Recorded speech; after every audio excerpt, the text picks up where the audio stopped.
Hello everyone, कैसे हो आप सब। अच्छी चल रही होगी आपकी 75 नीट चैलेंज की जो ये सीरीज चल रही है, तो आपकी भी अच्छी चल रही होगी जैसे हमारी अच्छी चल रही है। And welcome to Rezangla education. मैं हूं नीलम, आपकी बॉटनी टीचर, और हम प्लांट फिजियोलॉजी का आज करने वाले हैं लास्ट चैप्टर। ठीक है, तो आप लोग कमेंट तो कर नहीं रहे हो कि आपने क्वेश्चन सॉल्व करे। मुझे समझ नहीं आ रहा है कि आपके कोई डाउट्स भी आ रहे हैं नहीं आ रहे हैं। क्वेश्चन पूछती हूँ, बीच बीच में से कमेंट कर दिया करो। अगर पढ़ रहे हो तभी तो हमें पता चलेगा कि हमारे साथ साथ आप भी फॉलो कर रहे हो, है ना। ऐसे वरना कैसे पता चलेगा।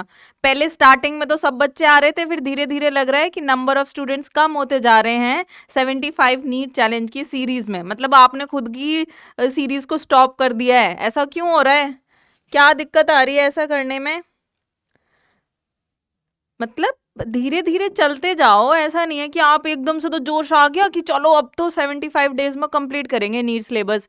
4-5 चैप्टर किए उसके बाद मैम अब नहीं हो रहा है। ऐसे नहीं करना है, हम भी कर रहे हैं तो आपके साथ ऐसा है ना कि कोई ना कोई तो और है। मैं भी आपके साथ बैठ के पढ़ रही हूँ तो साथ साथ आप भी पढ़ लिया करो कि चलो मैम भी कर रही हैं मैं भी कर लेता हूँ या कर लेती हूँ, है ना। तो स्टार्ट कर लेना प्लांट फिजियोलॉजी को, और ये आपका लास्ट चैप्टर होने वाला है प्लांट फिजियोलॉजी में, क्योंकि 2 चैप्टर्स एनसीईआरटी में जो हैं वो नहीं है अब। क्योंकि क्या हुआ है, जो अपना नया सिलेबस आया है नीट के लिए उसमें से वो 2 चैप्टर डिलीट हो चुके हैं। तो बचे 3 chapter, respiration, photosynthesis and plant growth and development. अब चैप्टर का नाम क्या है, प्लांट ग्रोथ एंड और डेवलपमेंट। अब जब ग्रोथ होती है तो आपने क्या पढ़ा है लिविंग वर्ल्ड में, क्या पढ़ के आए हो कि अगर कूड़े का ढेर है और उसके ऊपर आप और कूड़ा लगाते जाओ तो क्या वो ग्रोथ है, क्या वो डिफाइनिंग फीचर है लिविंग ऑर्गेनिज्म का। नहीं। सो कौन सा ग्रोथ में डिफाइनिंग फीचर है लिविंग ऑर्गेनिज्म का, याद करो। इनिशियल वो एक इंटरनल ग्रोथ है ना, that is the defining feature of living organism. ठीक है, तो उसी ग्रोथ की हम बात करने वाले हैं। ये डायग्राम्स के ऊपर क्वेश्चन आ चुका है एक बार, तो आपने जरूर देखे होंगे। जो इस चैप्टर को क्या कर रहा है, रिप्रेजेंट कर रहे हैं, ये कुछ डायग्राम्स है ना। और भी हैं 2-3, ठीक है, जिसके जिसके बेसिस पर हम कुछ क्वेश्चंस भी सॉल्व करते हैं। अब हम बात कर लेते हैं कि डेवलपमेंट एक्चुअली क्या है। डेवलपमेंट क्या है कि हमारी कंट्री को देखें तो पहले सड़कें वगैरह कुछ नहीं थी, बिल्डिंग्स नहीं थी, प्रॉपर एक हमारा क्या नहीं था, संविधान नहीं। तो धीरे धीरे धीरे धीरे चीज़ें बढ़ी, है ना। तो स्टेप बाय स्टेप ग्रोथ हुई और डेवलपमेंट हुआ, लीड टू डेवलपमेंट। ठीक है, तो ग्रोथ प्लस डिफरेंशिएशन क्या कहलाता है, डेवलपमेंट।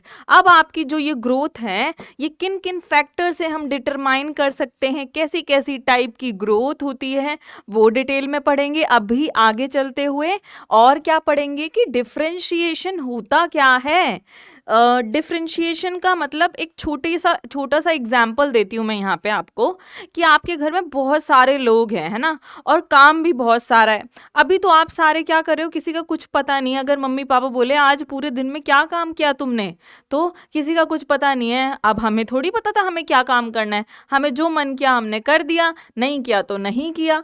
नहीं, अब क्या होगा, डिफरेंशिएट हो जाएगा। आपके मम्मी पापा ने आपके बीच में डिफरेंस पैदा कर दिए कि आप ये काम करोगे, आप वो काम करोगे, आप वो काम करोगे और ये वो काम करेगा। लोग, मैं नहीं कह रही कि इतने बच्चे हों किसी के घर में, होते भी हैं नहीं भी होते हैं, कजन्स वगैरह पूरी फैमिली होती है ना उस तरीके से। तो अब मैं क्या बताना चाह रही हूँ कि ग्रुप ऑफ सेल्स या ग्रुप ऑफ टिश्यूज या बहुत सारे ऑर्गन्स एक ऑर्गेनिज्म की बॉडी में क्या हो जाता है, उनका लेबर असाइन हो जाता है, जिसको हम कहते हैं डिफरेंशिएशन। मतलब अब बोल दिया कि तुम्हारा एक पर्टिकुलर काम है, ये तुम करो, है ना। ये तो एक लेम लैंग्वेज में डिफरेंशिएशन का मतलब मैंने बता दिया है। अभी हम पढ़ेंगे साइंटिफिकली ये क्या होता है प्लांट बॉडी में, कैसे होता है कैसे नहीं होता है। तो लिख रहे हो, एनसीईआरटी लेके बैठे हो, इन चीज़ों को लिख लो कि मैम ने मुझे डिफरेंशिएशन और ग्रोथ को ऐसे कंपेयर करके बताया था डेवलपमेंट के अंडर। अब आपको क्या करना है, अगर आपको लग रहा है कि इसके नोट्स बनाओ या नहीं बनाओ, सारा थियोरेटिकल है, तो एक काम करते जाओ, स्टिकी नोट्स जो होते हैं ना वो शीट लेके बैठो, रफ कॉपी ले लो, क्योंकि जब आप पढ़ रहे हो तो रफली कुछ कुछ चीज़ें लिखते रहना, बाद में एनसीईआरटी में अच्छे से ऐड कर लेना उसको, और एनसीईआरटी साथ के साथ रीड करते जाओ। अब मैं जो ये पढ़ाने वाली हूँ, ये इनिशियल पैराग्राफ है ना, वो आप पढ़ो साथ के साथ, ठीक है। पॉज करके क्या करना है अभी, इससे इसके बाद जो पढ़ना है पॉज करके पहले एनसीईआरटी का पहला पैराग्राफ पढ़ना है, जो कि मैं आपको आगे बता रही हूँ। तो यहाँ पे एनसीईआरटी की शुरुआत होती है। क्या कभी किसी ने सोचा है कि प्लांट की स्टेम, रूट, उसके बाद फ्लावर, फ्रूट्स, क्यों ये सारे सीक्वेंस में ही आते हैं? सारे टिश्यूज एक जगह से आए हैं बट उनका structure and function later different हो जाता है। ऐसा क्यों होता है? इसके पीछे क्या रीजंस हैं? हमें नहीं पता। तो वही जानने के लिए आइए इस चैप्टर में आपका स्वागत है। तो चलो स्टार्ट कर लेते हैं ग्रोथ से। ठीक है, अब ग्रोथ क्या है? Regarded as one of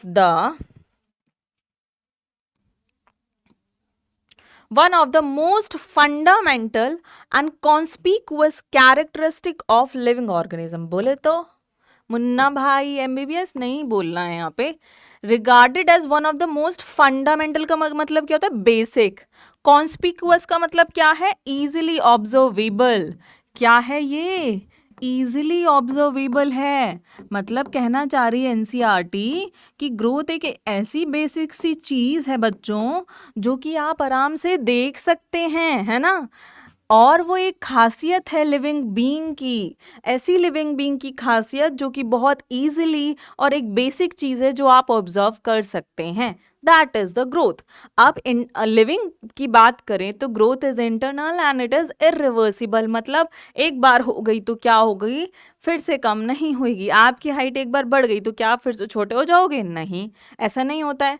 accompanied by the metabolic process. अब आप सोचो, ग्रोथ लग रही है, आप खुद की ग्रोथ की बात करें, आपको अभी डॉक्टर बनना है ना, अभी आप क्या कर रहे हो? पढ़ रहे हो, है ना, और आप ग्रो कर रहे हो। Ma'am, we are growing day by day, I am improving myself and that will lead to my growth, है ना।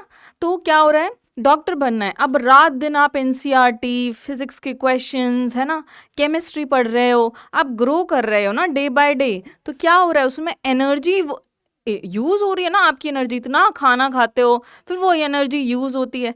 तो सिमिलरली जो ग्रोथ है दैट इज अकम्पनीड बाय, मतलब उसको कौन कंपनी देता है? Metabolic processes. मेटाबॉलिक प्रोसेसेस क्या होती हैं? Sum of all the activity occurring inside a living organism, और उनसे एनर्जी रिलीज होती है। जैसे कि डाइजेशन एक मेटाबॉलिक प्रोसेस है, रेस्पिरेशन एक मेटाबॉलिक प्रोसेस है ना। ये सारी एक्टिविटी हो रही हैं तो उनमें एनर्जी रिक्वायर भी होती है, एनर्जी रिलीज भी होती है। तो that can B anabolic and catabolic. मतलब बोले तो एना बोले तो एडिशन, दो चीज ऐड होकर के कुछ नया बनाना। कैटाबॉलिक बोले तो एक चीज को कट करके तोड़ देना, दो और चीजें निकलना। They will be going to use further in all the process, है ना। तो उसी को हम बोलते हैं कि ग्रोथ में एनर्जी का यूज होता है। So it require energy. Now it is unlimited, but किस केस में? क्या ह्यूमन बीइंग्स में आपकी एक उंगली कट गई, आपके सर पे यहाँ उंगली कट गई तो क्या उंगली फिर से आ जाएगी? नहीं आती है ना। अगर आप उसको जड़ से ऐसे काट दो, यहाँ से कहोगे कि मैम नाखून तोड़ दिए, इतनी सेल तोड़ दिए तो आ जा रही है, उंगली नहीं आ रही है। तो वो अनलिमिटेड नहीं है। एक बार आपकी ऐसा नहीं है कि एक ऑर्गन खत्म हो गया तो आपको ट्रांसप्लांट करना पड़ेगा, ऐसा नहीं, वो फिर से आ जाएगा। तो अनलिमिटेड ग्रोथ होती है प्लांट्स के केस में, उनकी हाइट बढ़ती रहती है, आप कट कर दो वो फिर बढ़ जाएंगे, है ना। So retain the capacity to grow throughout. We are now talking about the plant, क्योंकि हमने ये नहीं बोला है कि चैप्टर का नाम एनिमल ग्रोथ एंड डेवलपमेंट है, हमने क्या बोला है? Plant growth and development. चलो अब टाइप्स ऑफ ग्रोथ। अब देखो जनरली ना ग्रोथ बहुत तरीके से होती है और बेसिक है और इजीली ऑब्जर्वेबल है। तो आप कई प्रकार से ग्रोथ को देखते हैं। तो आपके पास एक होता है रियल ग्रोथ। अब सेल की बात करो, सेल को इमेजिन करो, सेल वॉल, फिर क्या होती है? सेल मेम्ब्रेन, फिर क्या होता है? Cytoplasm, nucleus and many organelles. वो अंदर का लिविंग एंटिटी, उसको हम कहते हैं प्रोटोप्लाज्म। अब एक बात समझ लो, एक सेल है और उसमें सिर्फ प्रोटोप्लाज्म का content, number of chloroplast, number of other organelles, they are just increasing, हम उसको बोलते हैं रियल ग्रोथ। मतलब भाई तुम असली हो, सच में तुम्हारे अंदर कुछ चीज़ें इंक्रीज हो रही हैं जो कि बहुत ज़रूरी है एक सेल के लिए। दैट इज प्रोटोप्लाज्मिक और सेल्यूलर कंपोनेंट सिंथेसिस होना, that is known as real growth. आगे बात समझ, रियल मतलब रियल एलिमेंट्स किसी सेल के क्या करेंगे? मल्टीप्लाई करेंगे, ग्रो करेंगे। एपरेंट ग्रोथ क्या होती है? External manifestation, just as expansion और इलोंगेशन ऑफ रूट की लेंथ बढ़ रही है। इसमें मेजरली क्या होता है? कोई सेल है वो इलोंगेट कर जाती है ना, वो होता है apparent growth. Auxetic growth cell का एनलार्जमेंट, सेल बस बड़ी होती जा रही है। यहाँ पे दो तरीके हो सकते हैं, एक सेल से दो सेल भी बनने की वजह से अपैरेंट ग्रोथ हो सकती है, और जनरली इंक्रीज होने की वजह से भी हो सकती है सेल साइज के। इसमें क्या है, सेल ही एक्सपेंड कर रही है, इसलिए आपको वो ऑक्जेंटिक ग्रोथ देखने को मिल रही है। मल्टीप्लिकेटिव मतलब सेल डिवीजन हो रहा है बट सेल एनलार्जमेंट नहीं होगा, अगर वो चीज होगा तो वो क्या होगी, एपरेंट ग्रोथ। ठीक है, क्लियर है नहीं एनसीईआरटी में, लेकिन मैंने जस्ट आपको टाइप बता दिए हैं। अब हमारे पास ग्रोथ के कुछ और तरीके हैं, जैसे कि यहाँ पे क्या है, ओपन ग्रोथ, अनलिमिटेड ग्रोथ। अब ग्रोथ की जो कैरेक्टरिस्टिक आप 3-4 पीछे पढ़ के आए हो, अनलिमिटेड होती है, इंटरनल और कॉन्टिन्यूस होती है, प्लस इरिवर्सिबल परमानेंट होती है, प्लस इजीली ऑब्जर्वेबल है। तो ये open growth and unlimited growth यहाँ पर है ना।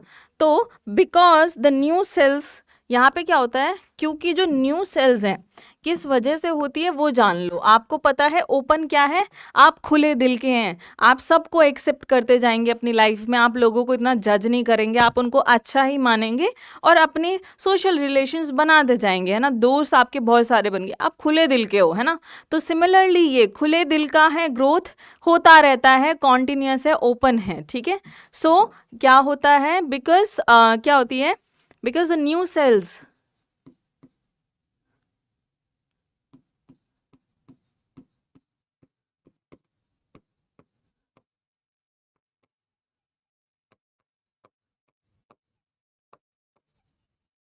the new cells keep on adding throughout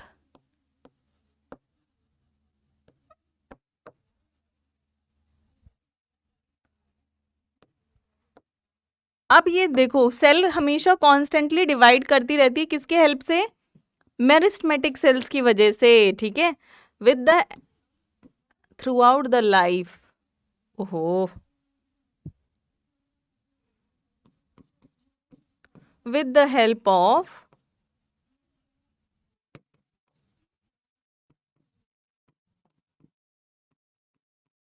meristematic activity of cell,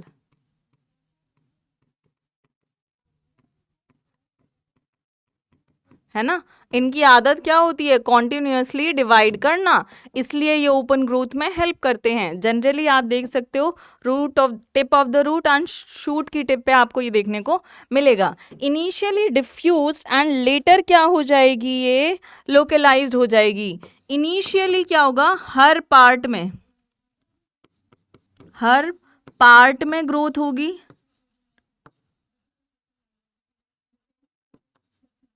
है ना, इनिशियली। और बच्चों आगे जा करके, जैसे कि कोई एम्ब्रियो डेवलप कर रहा है, तो इनिशियली वहां पे हर एक सेल डिवाइड कर रही है, हर पार्ट में ग्रोथ हो रही है, लेटर इट बिकम लोकलाइज्ड, फिर बाद में कुछ रिक्वायर्ड प्लेस पर ही ग्रोथ होगी। ठीक है, प्लेस पर ही ग्रोथ होगी। या आपको कंफ्यूजन हटाने के लिए मैं ऐसे लिख रही हूँ। ठीक है, टेक्सटिंग लैंग्वेज में आप टेक्स्ट करते हैं ना, तो आप ऐसे ही लिख देते हैं ना, इंग्लिश में हिंदी को इंग्लिश में लिख देते हैं, तो ये होती है। अब unlimited and indefinite and indeterminate, इसका मतलब क्या है, ये unlimited through out the life होगी, कितनी भी हो सकती है, किस केस में, प्लांट्स के केस में। ठीक है, so that is increase in number of organs और cells, increase in number of cells throughout.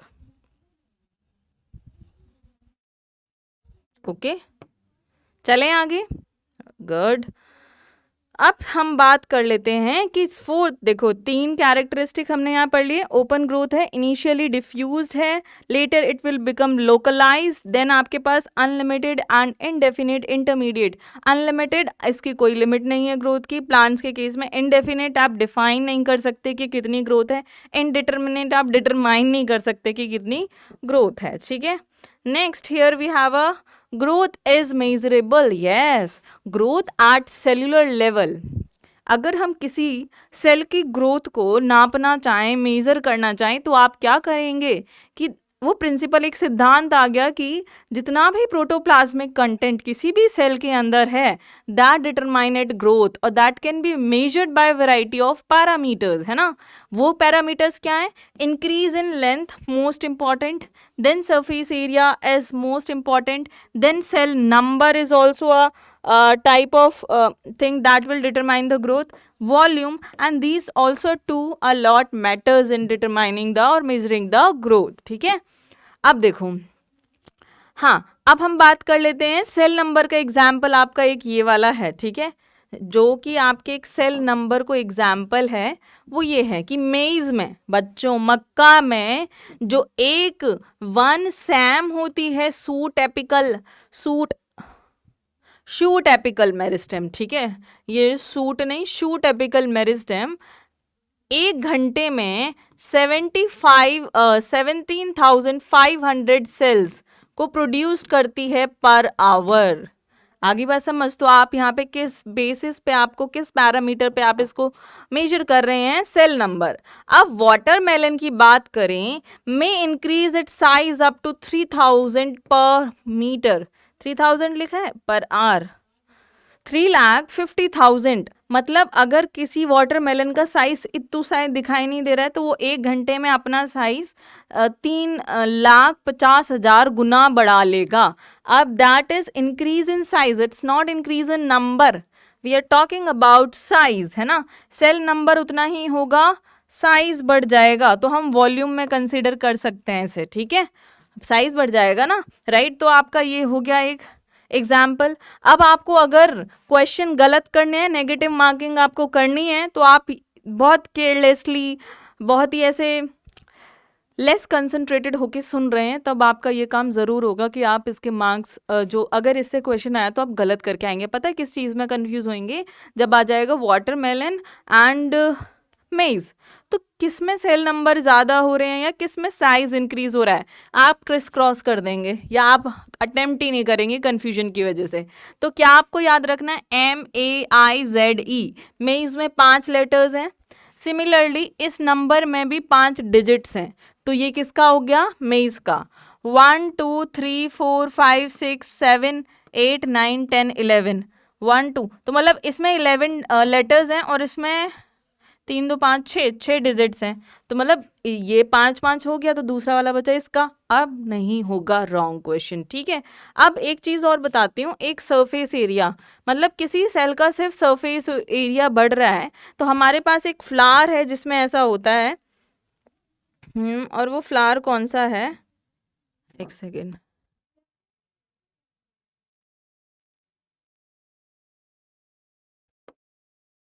ठीक है, एक आपके पास एग्जाम्पल है एक सेल लीफ का, विटोरिया रीजिया, है ना।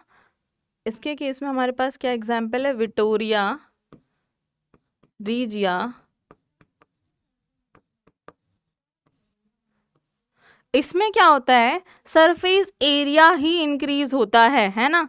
इसमें सरफेस एरिया इंक्रीज होता है तो हम इसकी ग्रोथ को मेजर कर पाते हैं, ठीक है। तो आपके पास ये थर्ड एग्जाम्पल हो, थर्ड नहीं फर्स्ट, इसको फर्स्ट मान लो, अलग ही है एकदम।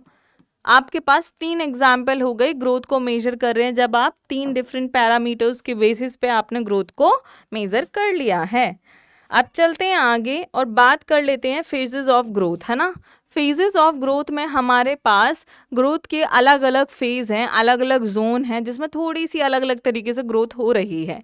जैसे कि हम बात करें फेज ऑफ डिवीजन या मेरिस्टेमेटिक जोन, हम इसको क्या बोल सकते हैं? मेरिस्टेमेटिक जोन भी बोल सकते हैं, ठीक है।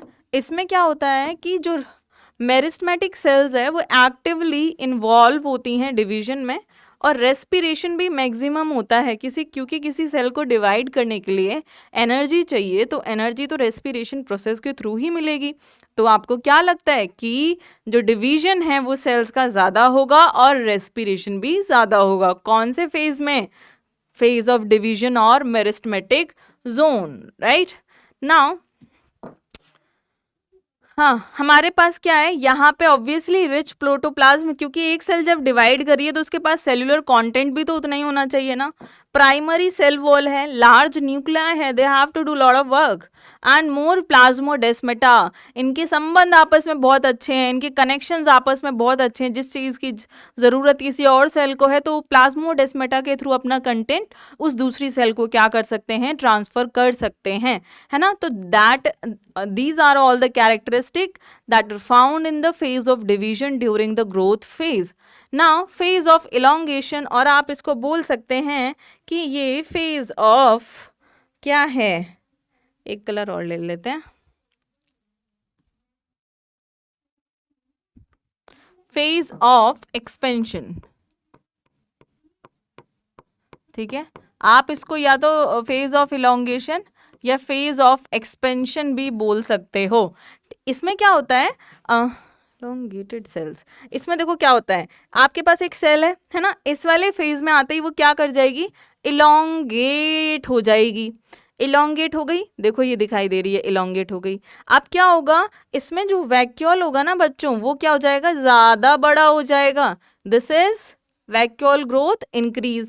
अब जब वैक्यूल इतना बड़ा हो गया तो क्या मुझे बताओ, जो साइटोप्लाज्म पूरे में फैला हुआ था वो कहाँ आ जाएगा, इधर इधर सिकुड़ जाएगा, ठीक है।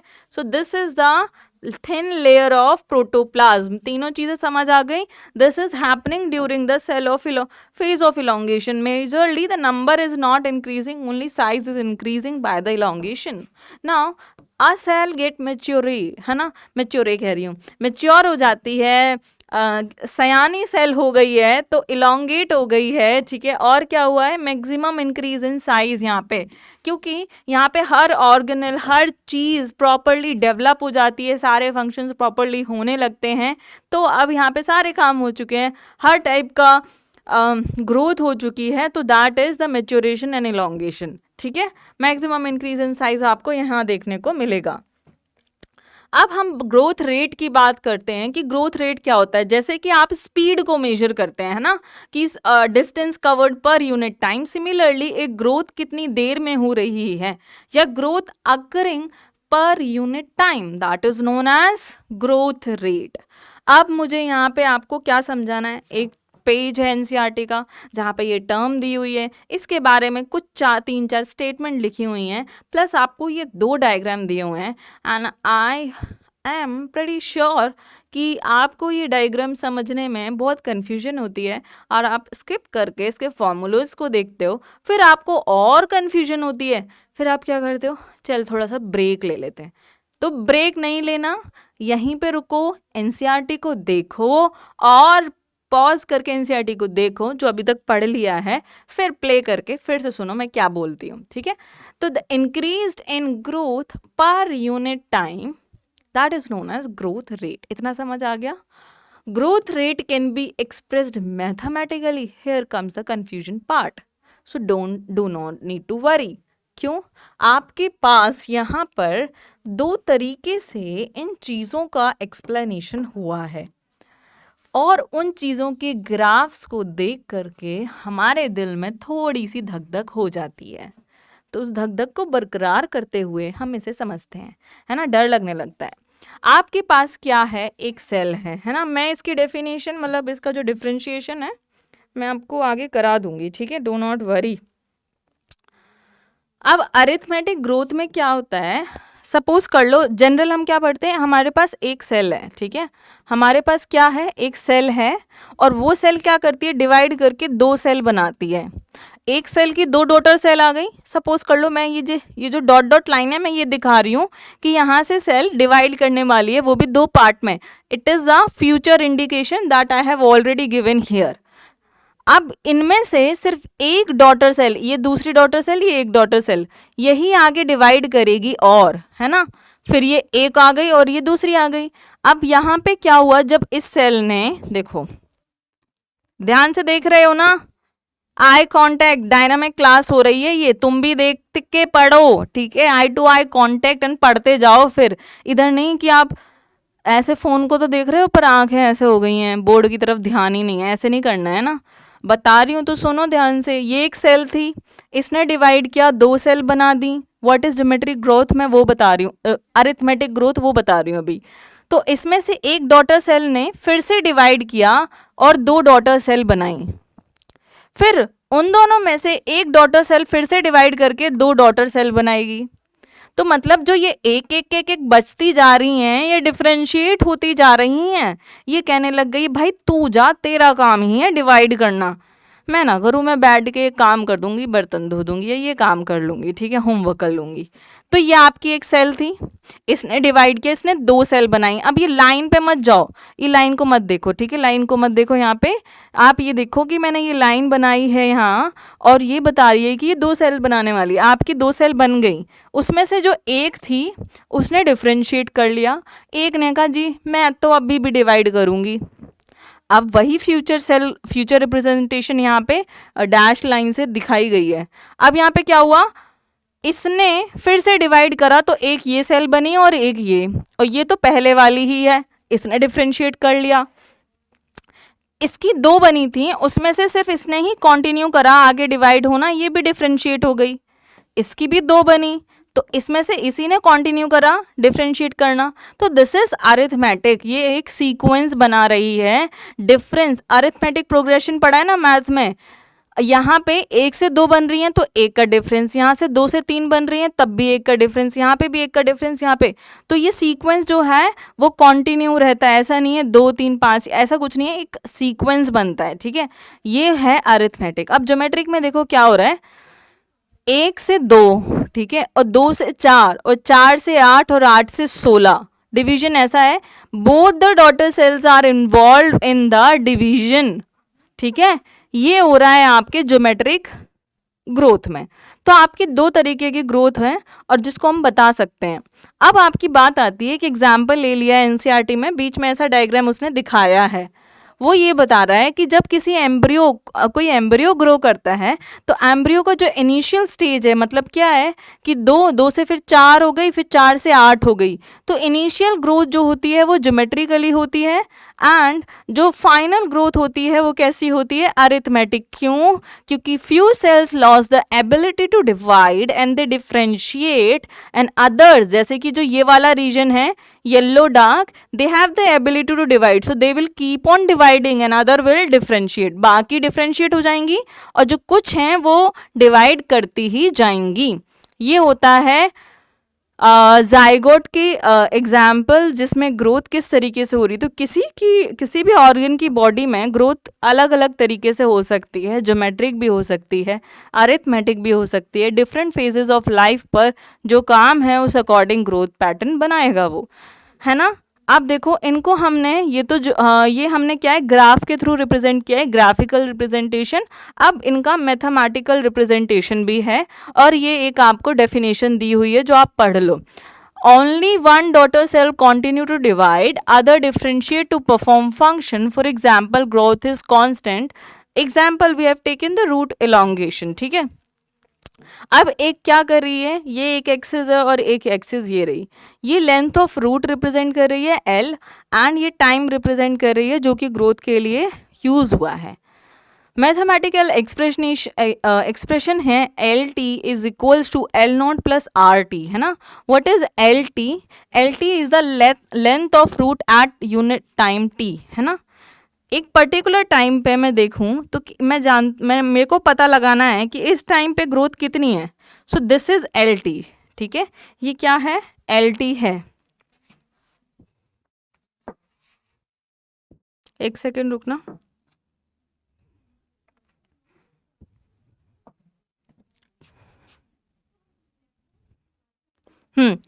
अब एल नॉट क्या है, length of the root at time 0। Time यहाँ पर क्या है, इधर क्या है, 0 है, तो इस जगह पर जो लेंथ है अपनी रूट की वो क्या हो गई, L naught, that would be L naught. अब ये आर टी क्या है, R T is what, this linear curve, है ना। क्या है, A by B, A by B is the R T. इसने क्या बताया, ए बाय बी ने या आर टी ने, कि रूट की लेंथ कितनी हुई है पर यूनिट टाइम में। So that has finally told you what is the growth rate of a root elongation, ठीक है। और इसमें कैसा कर्व आता है, लीनियर कर्व आता है, this is a linear curve. Now अब हम बात कर लेते हैं ज्योमेट्रिक की। Division of both daughter cells occur during the mitosis, और इसकी एक मैथमेटिकल एक्सप्रेशन क्या है, W1 is equals to W0 ERT। Now let us see what is that equation. You have to plot a graph on one axis time and on other axis weight or size. Here we have taken W0. What is W0? Initial size of the root at beginning of the period. जबकि root का जो भी initial size है, मैंने इतनी cell ली है तो वो इनिशियल साइज होता W0, ठीक है। अब कुछ टाइम उसने लिया, अब वहाँ आसपास का खाना यूटिलाइज किया तो कुछ तो फाइनल ग्रोथ हुई है, तो that is W1, that is the weight और size of the cell organ tissue final size. तो W1 क्या है, फाइनल साइज है, W0 इनिशियल साइज है, ठीक है। R क्या है, ग्रोथ रेट है। ग्रोथ रेट को हम क्या बोलते हैं, एक्सपेंशन कैपेसिटी है ना, कि कितना कैपेसिटी है कि कितने टाइम में वो टिश्यू ग्रो कर जाएगी, ठीक है। मतलब हर किसी की एक्सपेंशन, हर किसी की कैपेसिटी अलग होती है। जैसे कि सपोज कर लो आपको कोई बोले आपकी फ्रेंड है 1 घंटे में पूरा चैप्टर कवर कर लेती है, बट आप 1 घंटे में सिर्फ आधा ही कर पाते हैं, तो वो कैपेसिटी अलग है। इससे हम वो भी बता सकते हैं, T is the time of the growth and E is the base of natural logarithm. अब इसका ग्राफ कैसा आता है, ये आता है सिग्मोइड। इसको हम क्या बोलते हैं, सिग्मोइड ग्राफ। क्या बोलते हैं, सिग्मोइड ग्राफ, ठीक है। अब ये सिग्मोइड ग्राफ को समझते हैं। इनिशियल फेज पे क्या है, स्लोअर फेज है, यहाँ पे क्या हो रही है, ग्रोथ नहीं हो रही है इनिशियल में, अचानक से ग्रोथ स्टार्ट हो जाती है। बैक्टीरिया का जब हम कल्चर करते हैं कुछ कुछ ऐसा सा आता है, इसको हम बोलते हैं जोन ऑफ इलोंगेशन और लॉग फेज, ठीक है। फिर आपकी क्या हो जाती है, ये स्टेशनरी हो जाती है, रुक जाती है, स्टॉप। ग्रोथ क्या हो जाती है, स्टॉप हो जाती है। इसको हम क्या बोलते हैं, स्टेशनरी फेज, है ना। और क्या आएगा इसमें, और कुछ नहीं आएगा, ठीक है। हाँ, अब यहाँ पे जो कर्व है वो डिपिक्ट करता है different phase of growth of living organism under natural condition. जो ये ग्राफ है ये क्या डिपिक्ट करता है, इट डिपिक्ट द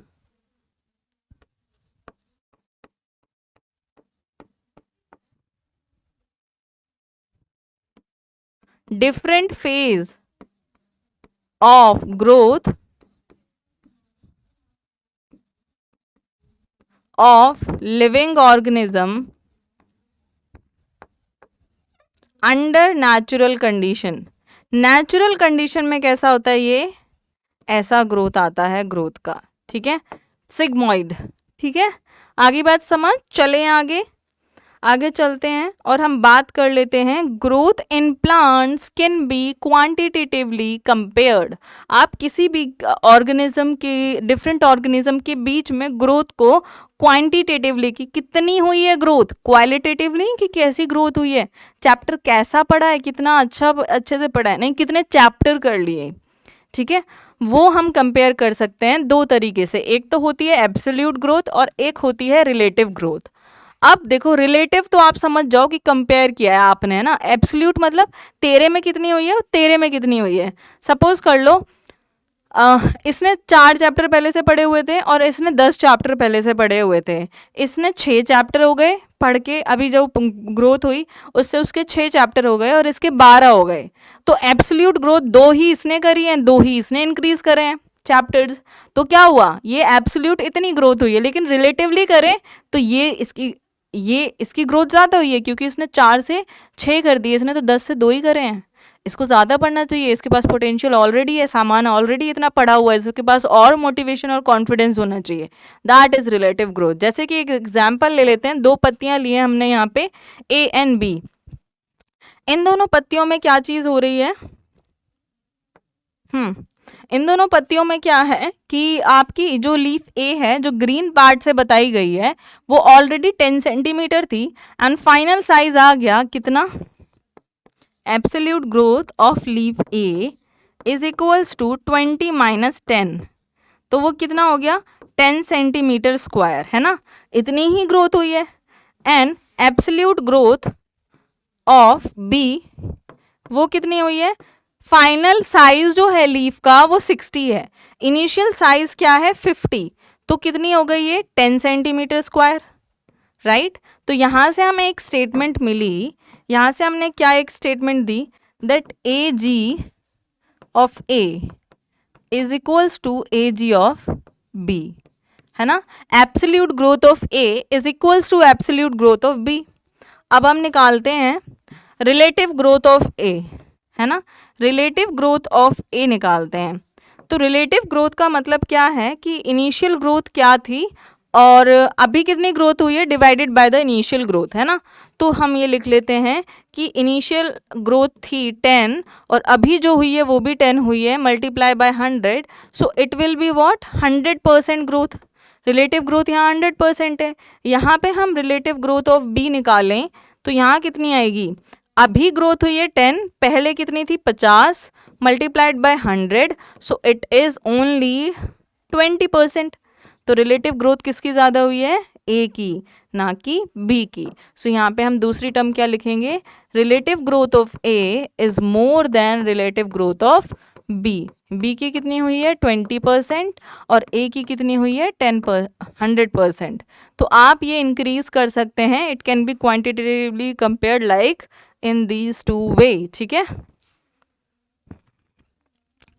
अब हम बात करते हैं कि डिफरेंस इन रिलेटिव ग्रोथ, मतलब किसी चीज़, जैसे कि क्या हुआ, दो बच्चे लिए, एक बच्चे ने 4 चैप्टर किए थे, दूसरे ने 10 चैप्टर किए थे, हमने उनको एक हफ्ते का टाइम दिया, तो दो बच्चे बना लेते हैं यहाँ पे, ठीक है। एक लड़की ये रही,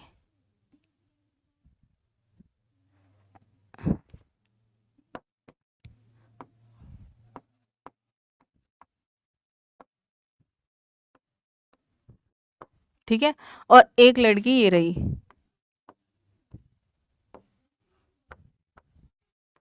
इसका नाम क्या रख देते हैं, सीता, नहीं पहेली है ये, इसका नाम है पहेली और इसका नाम क्या है, बूझो। बूझो, ये एनसीईआरटी में ना कैरेक्टर्स हैं, वही नाम हमने ले लिए हैं, पहेली और बूझो हैं। पहेली और बूझो ने पहले क्या कर रखा था, 4 चैप्टर पढ़े थे इसने और इसने पढ़ रखे थे 10 चैप्टर। जब मैंने इनको एक एक हफ्ते का टाइम दिया तो इसके हो गए 6 चैप्टर और इसके हो गए 12 चैप्टर, ठीक है।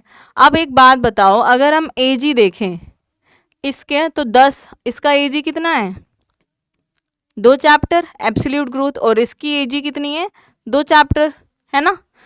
आगे बात समझ। अब यहाँ पे देखो कि पहेली की जो रिलेटिव ग्रोथ रेट है वो पहेली की कितनी है, रिलेटिव ग्रोथ रेट 100% तो नहीं है, 2/4 इंटू 100 तो 50%, ठीक है। और इसकी रिलेटिव ग्रोथ कितनी है 2/10 इंटू 20%, है ना। तो इसकी रिलेटिव ग्रोथ कम है और इसकी ज़्यादा है, बूझो की ज़्यादा है, पहेली की कम है। अब पहेली की जो ये रिलेटिव ग्रोथ में अंतर आया है ये किन वजह से आ सकता है, मे बी उसके आसपास का माहौल उस टाइम पे सही ना हो, घर पे सारी सुविधाएं ना हो। तो यही कह रहे हैं कि difference in relative growth rate may be due to the difference in growing condition. Growth की कंडीशंस अलग अलग होंगी, रिक्वायरमेंट अलग अलग होंगी।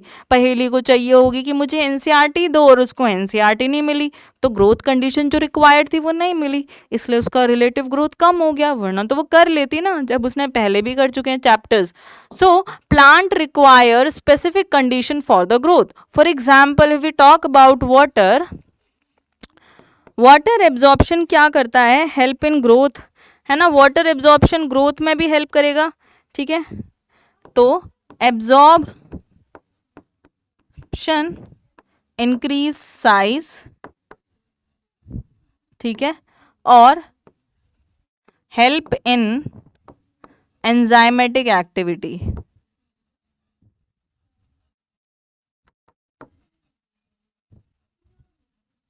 ठीक है। ये हो गया, है ना, वाटर का ये काम हो गया। अब ऑक्सीजन का क्या करता है, ये हेल्प करता है रेस्पिरेशन में, है ना, involve in respiration and release energy.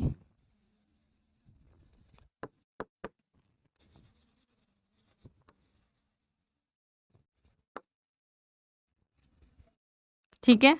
Next क्या है, न्यूट्रिएंट्स। अब आपको पता है आप खाना क्यों खाते हो, कोई बहुत अलग बात थोड़ी है।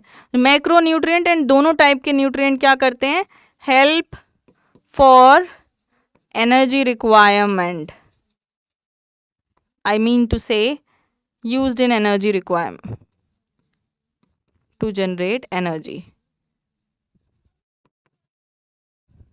ठीक है। नेक्स्ट आपके पास क्या है, ग्रेविटी। ग्रेविटी, आप ये क्या करती है, ग्रेविटी शूट एंड रूट्स को गाइड करती है ना। It help in what case, so यहां पे देखो और भी चीजें लिख लो, सिंथेसाइज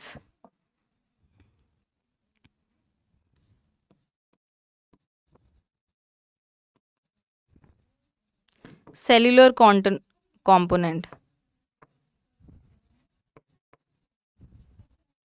ठीक है। और ग्रेविटी क्या करती है, help in guiding the direction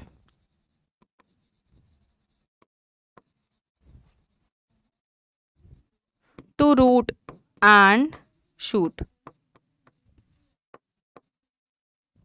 ठीक है।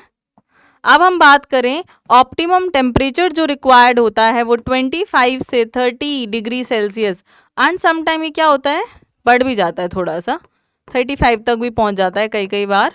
ठीक है, इतना ऑप्टिमम टेम्परेचर होगा तो plant growth will be maximum. ये ऑप्टिमम टेम्परेचर आपको पता है ट्रॉपिकल प्लांट्स के लिए है ना, और टेम्परेट प्लांट्स के लिए, उनके लिए नहीं है। Light good require for photosynthesis, है ना, ये भी पढ़ के आए हैं हम फोटोसिंथेसिस वाले चैप्टर में।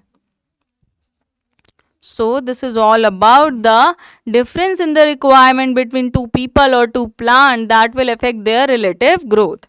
चलो आगे चलते हैं और बात कर लेते हैं प्लांट डेवलपमेंट की, है ना। तो प्लांट डेवलपमेंट देखो क्या होता है, increase in the number of cells, definitely it will count to growth, है ना। और क्या होता है, सेल डिफरेंशिएशन।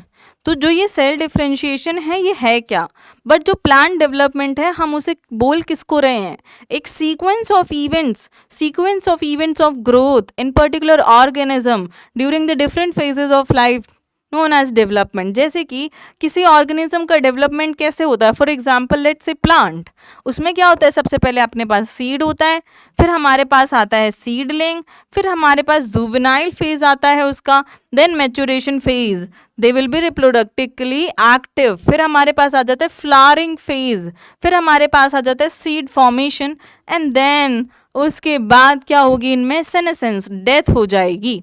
तो ये होता है एक डेवलपमेंट। ठीक है, एक प्लांट का डेवलपमेंट ये होता है, और वो अलग अलग तरीके से होता है जो कि आप पढ़ चुके हो ग्रोथ को। अब हम पढ़ेंगे सेल डिफरेंशिएशन को। ठीक है, देखो अब सेल डिफरेंशिएशन क्या होता है, मान लो आपके पास क्या है, यहाँ पे आपके पास है इधर शूट एपिकल मेरिस्टेम जिसको हम सैम बोल रहे हैं, आपके पास है रूट एपिकल मेरिस्टेम, आपके पास है प्रोकैम्बियम जो कि कैम्बियम के अंदर होती है ना। ठीक है बच्चों, ये क्या है, they have the ability to divide, है ना, they have ability to divide, these all have ability to divide,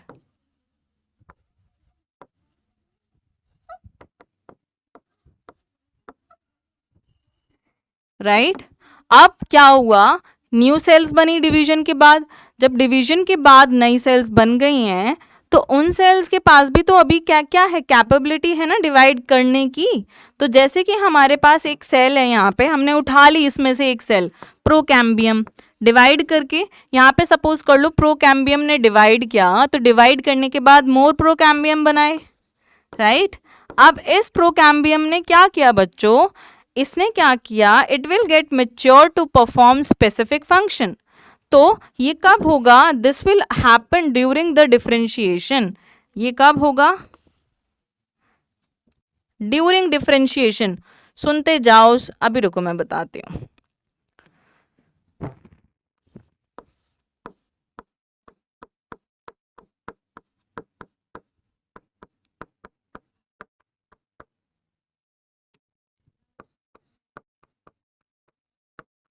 देखो क्या हुआ है, प्रोकैम्बियम सेल्स थी जिनके पास still have the ability to divide, but उन्होंने सोचा कि मुझे जिंदगी में कुछ करना है. They started differentiating. What is that?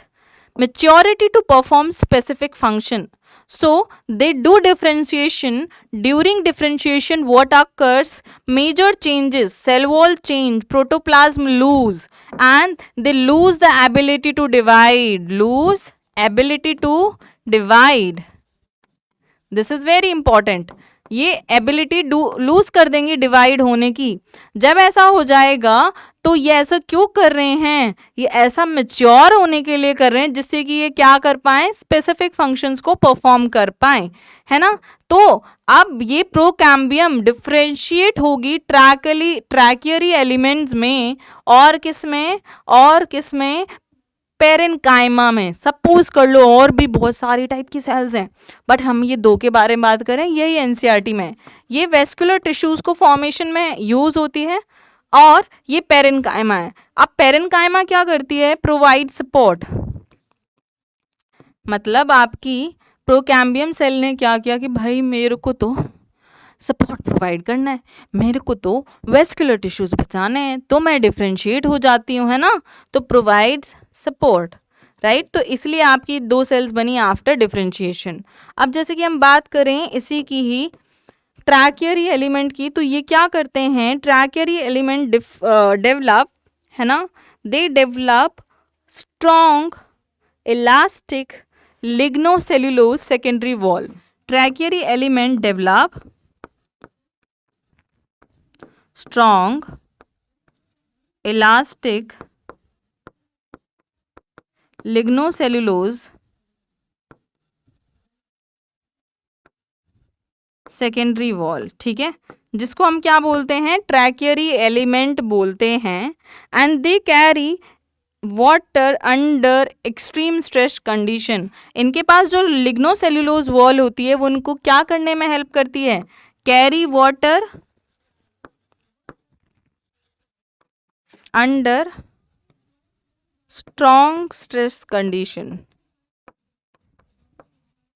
तो ये बेसिकली वो सेल्स हैं, ट्रैकीड्स हैं, जो कि क्या करते हैं? पानी को ट्रांसपोर्ट करते हैं यहाँ से वहाँ तक, लॉन्ग लेंथ तक. ठीक है. अब देखो इनमें क्या होगा, आपकी जो पेरेन्काइमेटस टिश्यू है ना, यहाँ पे एक काम करते हैं,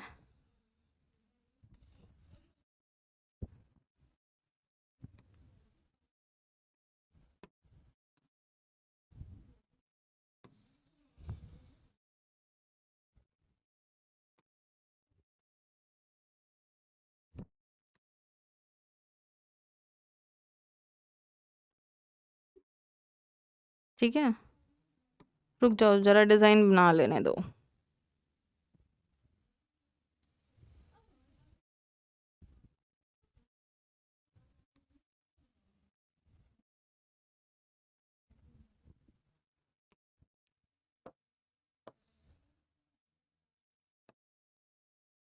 ठीक है. अब पेरेन्काइमेटेड टिश्यू क्या बना रही है? इंटरफेसिकुलर कैम्बियम बना रही है. अब ये इंटरफेसिकुलर कैम्बियम क्या चीज है और किसके थ्रू बन रही है? अब एक बात बताओ, आपके पास यहाँ पे क्या थी? पेरेन्काइमास. ठीक है, पेरेन्काइमा थी और ट्रैकियरी एलिमेंट्स बने थे, ये दो चीजें आपके पास बनी थी. अब पेरेन्काइमेटस टिश्यू ने क्या किया? जिनके पास एबिलिटी नहीं है डिवाइड करने की, इन्होंने क्या किया? डी डिफ्रेंशिएट किया. क्या किया बच्चों? इन्होंने डी डिफ्रेंशिएशन. यहाँ पे क्या हुआ? D differentiation.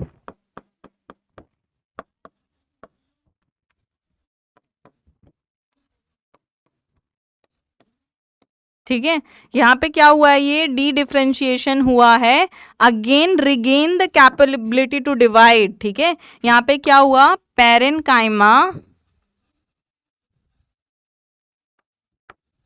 cells regain the ability to divide.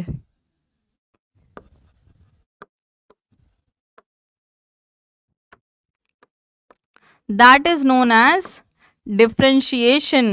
और उसने क्या बनाया? and form this. Interfascicular cambium, है ना। अब इंटरफेसिकुलर कैम्बियम के भी अपने अलग अलग पार्ट हैं, और ये जब कब होगा, देखो हर किसी की रिक्वायरमेंट अलग है ना, तो इनको अंडर सर्टेन कंडीशंस ऐसा होता है कि क्या होता है, पेरेन्काइमा रिगेन कर लेती है एबिलिटी टू डिवाइड, ठीक है, और that is known as dedifferentiation. अब क्या होता है, इंटरफेसिकुलर कैम्बियम ने बोला भाई अब नहीं काम चलना, अब मैं फिर से और डिवाइड नहीं कर सकता, so they will again lose the ability to divide.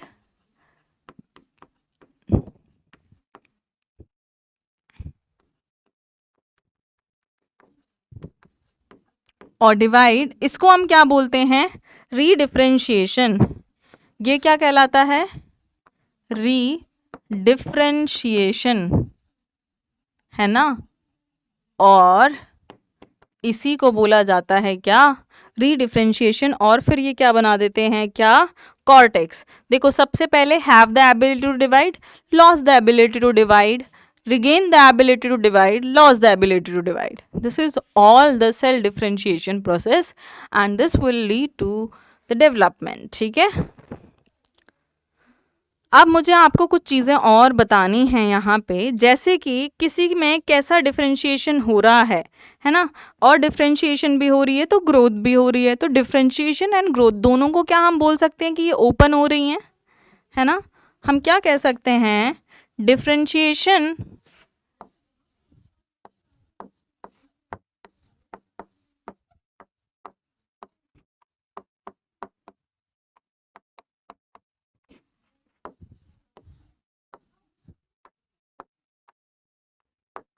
Differentiation and growth both are open, ठीक है, ये दोनों कैसे हैं, ओपन हैं, है ना। अब ये दोनों ओपन हैं because cell tissue arising out of the same meristem क्या है, because cell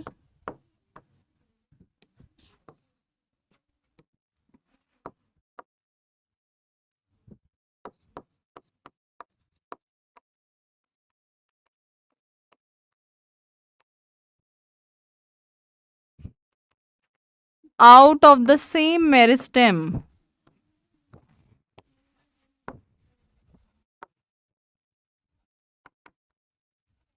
have different structures and function, have different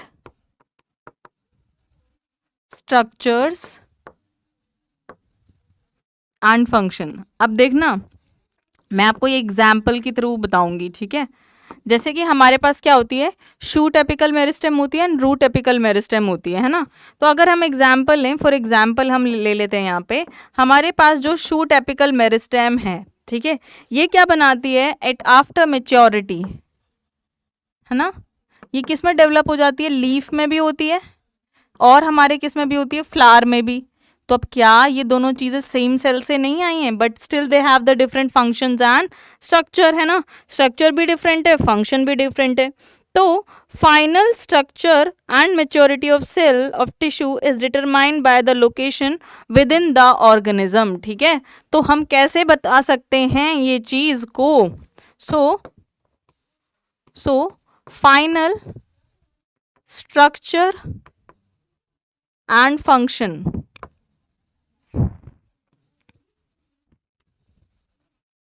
is determined by the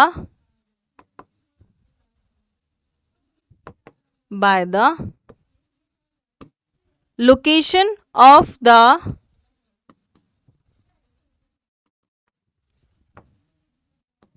cell, tissue, organ or organism within the life cycle, ठीक है, कि वो कहाँ पर है क्या, उस तरीके से ही डिटरमाइन ये हो सकता है। अब देखो यहाँ पे आपके पास कुछ तरीके हैं, जैसे कि अगर हमें जानना है कि प्लांट्स में क्या हो रहा है, डिफरेंट फेजेस ऑफ लाइफ है ना, डेवलप ये क्या करते हैं, डिफरेंट स्ट्रक्चर क्या करते हैं, दे डेवलप डिफरेंट स्ट्रक्चर, और ये किस पे डिपेंड करता है, आफ्टर हाँ, डिफरेंट स्ट्रक्चर डेवलप करता है during the different phases of life and different phases of environment. जब भी डिफरेंट फेज लाइफ के होते हैं दे हैव डिफरेंट स्ट्रक्चर, जब भी डिफरेंट एनवायरमेंट होता है they have different structure. For example we can talk about juvenile phase of a leaf and the maturation phase of a leaf. Example है यहाँ पे लार्कस्पर, ठीक है। इसमें क्या होता है बच्चों, इसका जो इनिशियल स्ट्रक्चर है लीफ का जुवेनाइल फेज में वो कैसा है जरा देखें। ये है कुछ ऐसा सा स्ट्रक्चर है लीफ का, है ना। लेकिन जैसे ही मेच्योरिटी आती है तो ये कैसा हो जाता है, इसका स्ट्रक्चर हमने स्टार्टिंग में बनाया हुआ है, ठीक है, कुछ ऐसा हो जाता है एट मेच्योरिटी। एग्जाम्पल आपके पास एक और है कोरिएंडर, ठीक है, ये भी एक एग्जाम्पल है। अब सिमिलरली टेरेस्ट्रियल में किसी प्लांट की लीफ के डिफरेंट शेप होती है एंड वाटर में उसकी डिफरेंट शेप होती है। तो water and terrestrial are the environmental factor. तो जब वो टेरेस्ट्रियल में होती है तो उसकी लीफ कुछ कुछ एग्जैक्ट वैसा नहीं बन रहा है but you can still identify, है ना।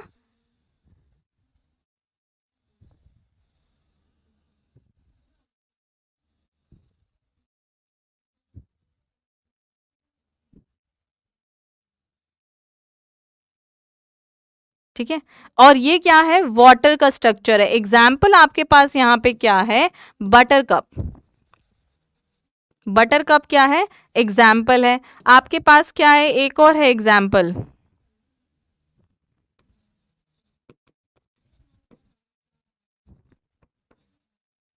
ठीक है, एक एग्जाम्पल और है आपके पास गॉसिपियम,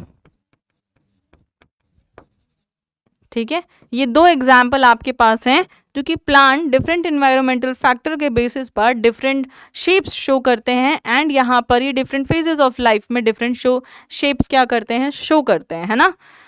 तो अब इसके बाद हम पढ़ लेते हैं कि प्लांट को कौन कौन से फैक्टर, इंटरनल फैक्टर या एक्सटर्नल फैक्टर कैसे कैसे अफेक्ट करते हैं। हाँ, तो देखो अब जो फैक्टर्स हैं वो क्या क्या है हमारे पास जो कि अफेक्ट कर रहे हैं किसी भी प्लांट के डेवलपमेंट को। तो आपके पास एक इंट्रिंसिक है जो कि अंदरूनी फैक्टर है और एक एक्सट्रिंसिक फैक्टर है, ठीक है। अब इंट्रिंसिक फैक्टर इंट्रा सेल्यूलर भी हो सकता है, मतलब जो कि सिर्फ एक पर्टिकुलर सेल तक ही सीमित है। किसी भी सेल के अंदर का जेनेटिक मटेरियल सिर्फ उस तक ही सीमित है ना, वो उसी के सेल को गाइड करेगा जो भी काम करना है डायरेक्टली। तो वो क्या हो जाता है हमारे पास, जेनेटिक फैक्टर। हमारे पास कौन सा फैक्टर हो जाता है, वो जेनेटिक फैक्टर, ठीक है। अब आगे चलते हैं हम और ये देखते हैं कि जो इंट्रा सेल्यूलर होता है वो क्या होता है, पीजीआरएस, जिसको हम क्या बोलते हैं, प्लांट ग्रोथ हार्मोन्स या प्लांट ग्रोथ रेगुलेटर्स। इनको हम क्या बोलते हैं, प्लांट ग्रोथ रेगुलेटर्स, ठीक है, प्लांट ग्रोथ रेगुलेटर्स, ठीक है। तो आपके ये क्या है, रेगुलेट करेंगे प्लांट की ग्रोथ को। इनको फाइटो हार्मोन भी बोला जाता है और इनको फाइटोक्रोम्स भी बोला जाता है। अब आपके पास देखो कितने हैं, ऑक्सिन है आपके पास, gibberellin, cytokinin, abscisic acid and ethylene. ये हमें 5 हार्मोन्स, 5 प्लांट ग्रोथ हार्मोन्स को यहाँ पढ़ना है, ठीक है। तो आगे चलते हैं, एक्सट्रिंसिक फैक्टर जैसे कि temperature, oxygen, water and nutrient. ये तो हम ऑलरेडी कर चुके हैं कि ये ग्रोथ को क्या कर रहे हैं, अफेक्ट कर रहे हैं या ग्रोथ के लिए हमें इनकी रिक्वायरमेंट होती है। नेक्स्ट आपके पास क्या है, प्लांट ग्रोथ रेगुलेटर्स, ठीक है। हमारे पास क्या है, प्लांट ग्रोथ रेगुलेटर्स, ठीक है। अब प्लांट ग्रोथ रेगुलेटर्स में मेजरली क्या होता है, प्लांट ग्रोथ जो प्रोमोटर्स होते हैं वो क्या करते हैं, इन्हांस करते हैं ग्रोथ एक्टिविटी को इन्हांस करते हैं। और जो प्लांट ग्रोथ इनहिबिटर्स होते हैं वो क्या करते हैं, respond to wound and stress from both और एन एबायोटिक और biotic factor by inhibiting the growth. ये क्या करते हैं, अगर कोई स्ट्रेसफुल कंडीशंस आ गई, अगर ऐसा कुछ आ गया तो ये क्या करेंगे, इफेक्ट करेंगे सारी, मतलब कोई भी बायोटिक और एबायोटिक फैक्टर अगर इनके सामने आता है तो ये उसको क्या करेंगे, उसको रिस्पॉन्ड करेंगे और ग्रोथ को क्या कर देंगे, इनहिबिट कर देंगे। ठीक है, हाँ। तो चलो आगे हम देख लेते हैं कि हमारे पास जो प्लांट ग्रोथ प्रोमोटर्स हैं वो कौन कौन से हैं। अपने पास प्लांट ग्रोथ प्रोमोटर जो ग्रोथ को प्रमोट करेंगे, तो आपके पास सबसे पहले एक हार्मोन है जिसको हम बोलते हैं ऑक्सिन। ठीक है, आपके पास एक और हार्मोन है जिसको हम बोलते हैं जिबर्लिन। ओके, हमारे पास एक और हार्मोन है, हमने 5 पढ़े हैं ना, ethylene, abscisic acid and cytokinin. तो हमारे पास एक और आ जाता है जो कि क्या है, साइटोकाइनिन। यहाँ पे आपने एक बहुत अच्छा फ्रेज पढ़ा होगा, बिन पैंदे का लोटा, तो वो भी यहाँ पे प्रेजेंट है, जिसको हम क्या बोलते हैं, इथाइलिन क्या है, बिन पैंदे का लोटा है। तो मतलब ये दोनों में आता है। ठीक है, थाइलिन एक्ट एज बोथ।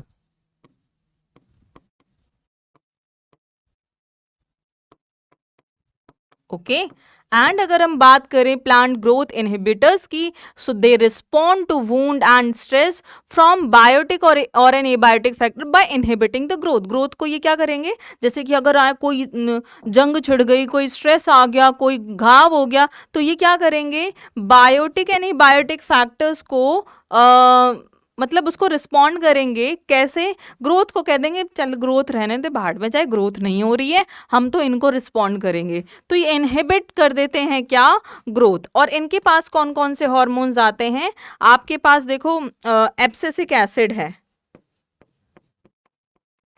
ठीक है, ये एसिड क्या करता है, ये हार्मोन क्या करता है, या ये प्लांट ग्रोथ रेगुलेटर क्या करता है, इनहिबिटर है बहुत बड़ा। ठीक है, उसके बाद हम स्टार्ट करते हैं अपना पहला हार्मोन जिसका नाम क्या है, ऑक्सिन।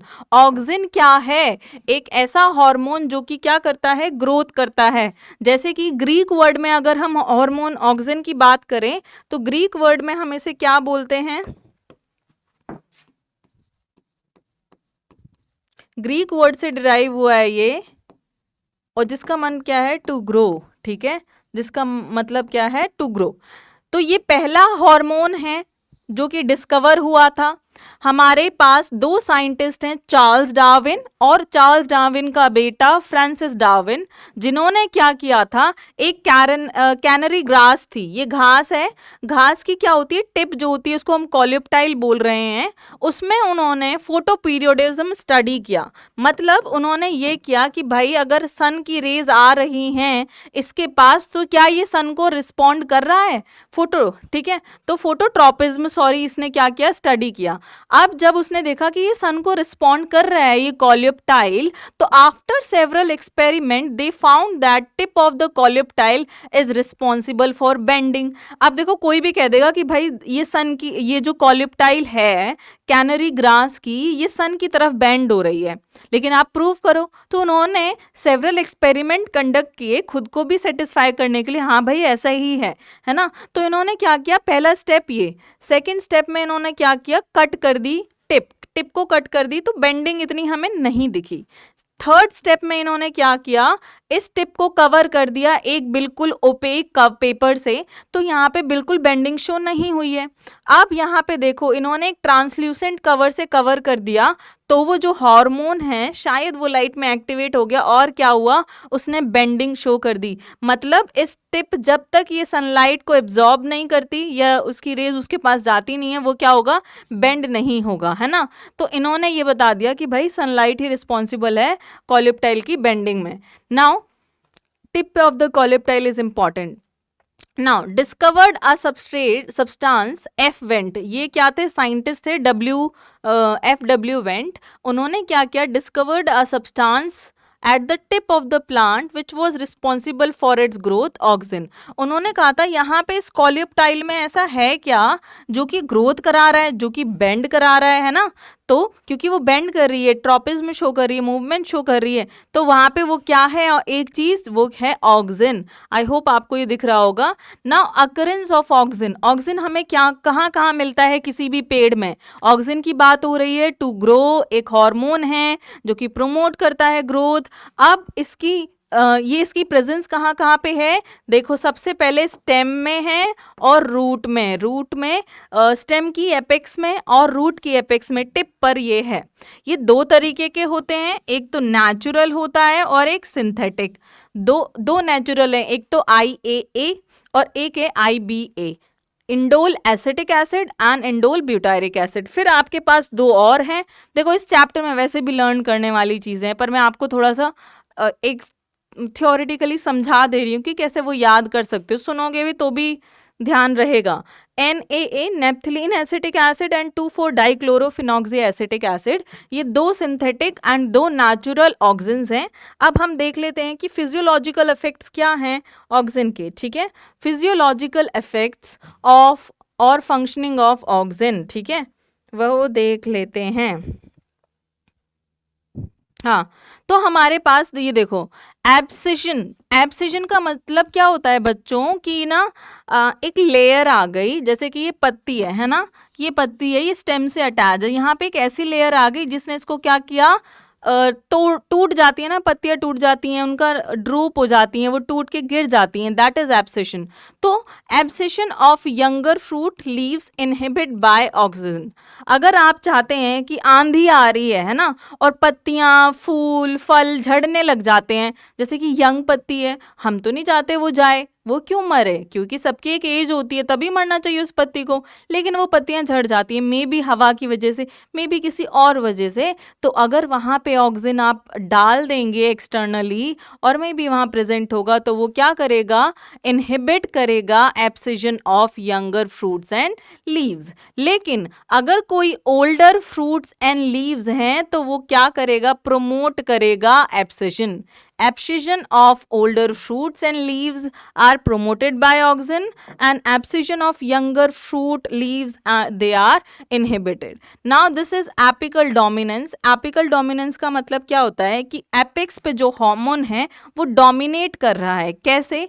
ये टिप है, समझ लो, यहाँ पे ऑक्सिन हार्मोन है, ठीक है। अब ये ऑक्सिन हार्मोन यहाँ से इन नोड से और ब्रांचेस या और लीव्स नहीं आने दे रहा है। This is known as apical dominance. अब इसको हटाने के लिए साइंटिस्ट ने क्या किया, अगर आप जाएंगे ना दार्जिलिंग, वहां पे क्या होती है, चाय पत्ती की खेती होती है, आपने देखा होगा, लेडीज होती हैं वो बैग टांग कर कैसे से चल रही होती हैं और प्रूनिंग कर रही होती हैं। प्रूनिंग क्या होता है, डीकैपिटेशन।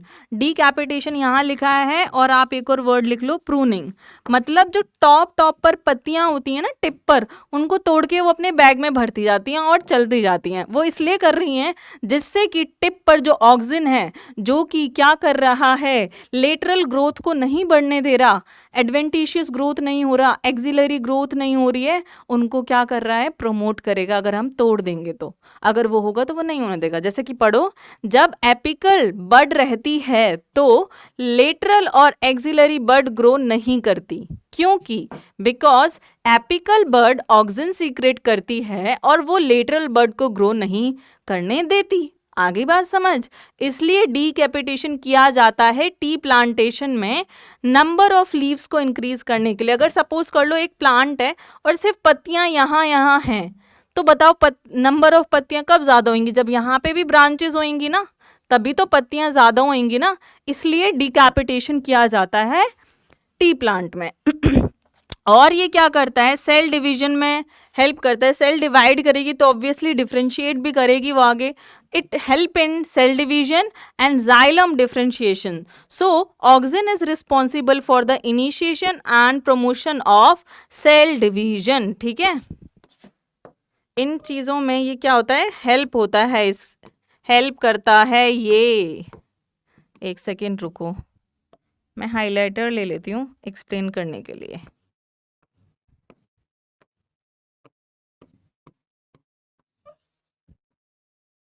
ठीक है,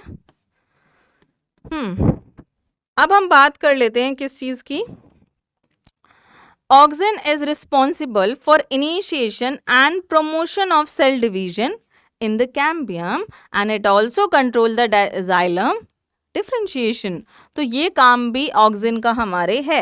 अब जब इसके इतने फंक्शंस हैं तो हम इसको कहाँ कहाँ यूज़ करते हैं अपनी डेली लाइफ में, हम इसको कहाँ कहाँ अप्लाई करते हैं। ऑक्सिन, ऑक्सिन का मतलब टू ग्रो। ऑक्सिन क्या करता है, यंग लीव्स में, यंग स्टेम्स में क्या करता है, एब्सिशन को इनहिबिट करता है, ओल्डर में एब्सिशन को प्रमोट करता है, और क्या करता है, डिकैपिटेशन करानी पड़ती है। एपिकल डोमिनेंस इसके फिजियोलॉजिकल इफेक्ट हैं। Cell division and xylem differentiation है।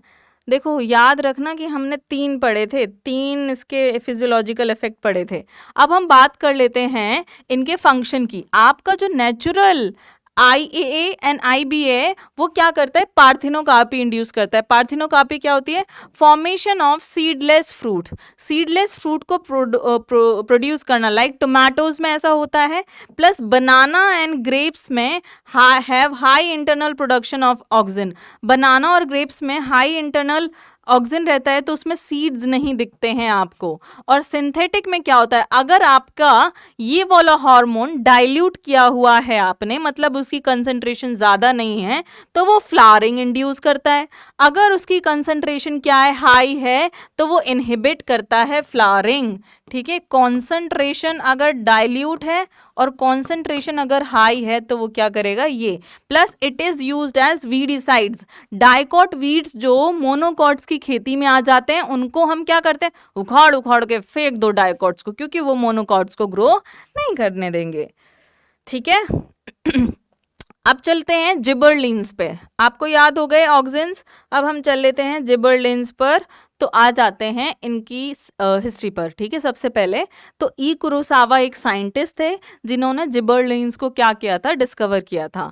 अब देखो पहली बात हुआ क्या था, ई कुरोसावा ने क्या किया, चावल की खेती देखी। जैसे कि आपने देखा है ना, कितने सुंदर सुंदर खेत लगते हैं, लाइट ग्रीन कलर के, पहाड़ों पे चावल हैं, और आपने देखा होगा कि इतना उन्हें पानी चाहिए। अब एक बात बताओ, इतना इतना पानी पैर में जब वो लोग जा कर के लगाते हैं ना तो उनके पैरों घुटनों तक पानी रहता है ना।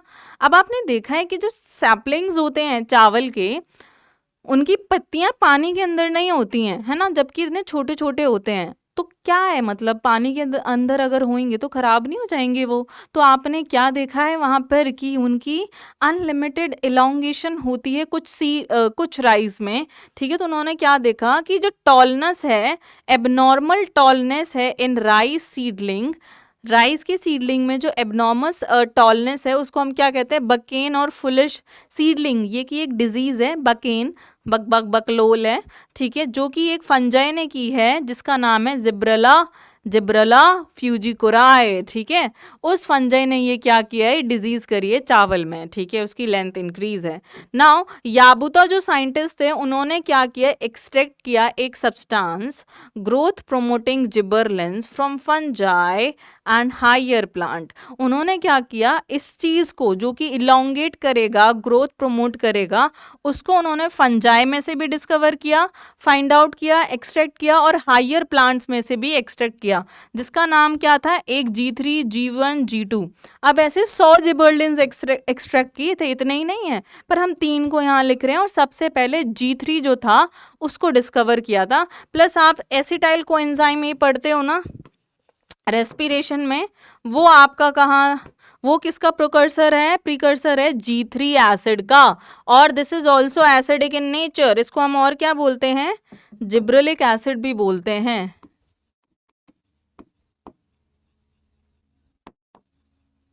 एसिड भी कहलाता है ये। So it is acidic in nature. अब इसके भी फिजियोलॉजिकल इफेक्ट देखो कि स्टेम लीफ की ग्रोथ कराते हैं। अब याद रखना कि जो पहला ऑक्सिन है ना वो रूट को भी प्रमोट करता है, ये नहीं करता है, ये डिफरेंस है। जिब्रेलिन से क्या याद रखनी है कि रूट नहीं, रूट का आएगा कि रूट का प्रमोट कर रहा है ग्रोथ, तो वो ऑक्सिन है, ये नहीं है। और बॉल्टिंग, जैसे कि आपने देखा है गोभी, फूल गोभी होता है, उनकी जो ये स्टेम होती है नीचे वाली, इसको इलोंगेट कराते हैं जिब्रेलिक एसिड। ठीक है, ये नोड को क्या कर देते हैं, इलोंगेट कराते हैं, जिसको हम क्या बोलते हैं, कॉलीफ्लावर, जिसको हम बोलते हैं बोल्टिंग। ठीक है, अब आपको याद रहेगा, आप लिख लेना। सीड जर्मिनेशन को कौन प्रमोट करता है? Gibberellic acid. डॉर्मेंसी से हटाता है। ये भी हम कह सकते हैं कि कोई सीड अगर अंडर डॉर्मेंसी गया है तो उसको हटाएगा, क्योंकि वो क्या कर रहा है? जिब्रेलिक एसिड सीड जर्मिनेशन को प्रमोट कर रहा है। नाउ अब क्योंकि इसके एप्लीकेशंस, इसके फिजियोलॉजिकल इफेक्ट्स ये हैं, तो इसके एप्लीकेशंस क्या हैं कि ग्रोथ में अगर ये हेल्प कर रहा है तो it is used in fruit growth, जैसे कि साइज को इंक्रीज कर रहे हैं, शेप को बढ़ा रहे हैं, और लेंथ, जैसे ग्रेप्स, लंबे लंबे ग्रेप्स आते हैं तो किस वजह से हो रहा है? जिब्रेला। कैसे याद रखना है? जिबरलिन्स ग्रेप्स की लेंथ इंक्रीज कर रहा है, मतलब ये क्या कर रहा है? फ्रूट्स एंड लीव्स की ग्रोथ प्रमोट कर रहा है, ग्रोथ प्रमोटिंग ये वो है, ठीक है। और नाउ डिलेड राइपनिंग, क्योंकि ये क्या करता है? Fruit period can extend on the tree for longer time for marketing purpose।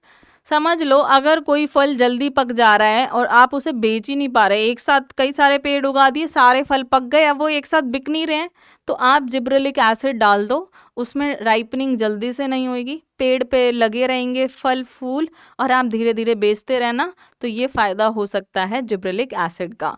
आपको पता है ब्रूअरी इंडस्ट्री में माल्ट बनाया जाता है ग्रेप्स से, है ना, और भी बहुत सारे फ्रूट से, तो वहाँ पे इंक्रीज करने में आपको ये हेल्पफुल हो सकता है। प्लस यहाँ पे शुगर केन, ये शुगर केन की लेंथ इंक्रीज करता है, जिससे कि शुगर का अमाउंट बढ़ जाता है, तो शुगर भी ज़्यादा प्रोड्यूस होती है। क्विक मेचोरिटी, अच्छा भैया ये क्विकर मेचोरिटी भी दे देता है, ठीक है। मेच्योरिटी की बात हो रही है, राइपनिंग अलग होता है, मेच्योरिटी अलग चीज़ होती है, तो कंफ्यूज ना हो, ठीक है। अब हम बात कर लेते हैं साइटोकाइनेंस की। साइटोकाइनेंस जो होते हैं, साइटो का मतलब होता है सेल, काइनेसिस का मतलब होता है डिवीजन, तो kind of cytokinesis something they are related to the cell division. But आपने ऑक्सिन में भी पढ़ा है उसका एक फिजियोलॉजिकल इफेक्ट कि वो क्या करता है?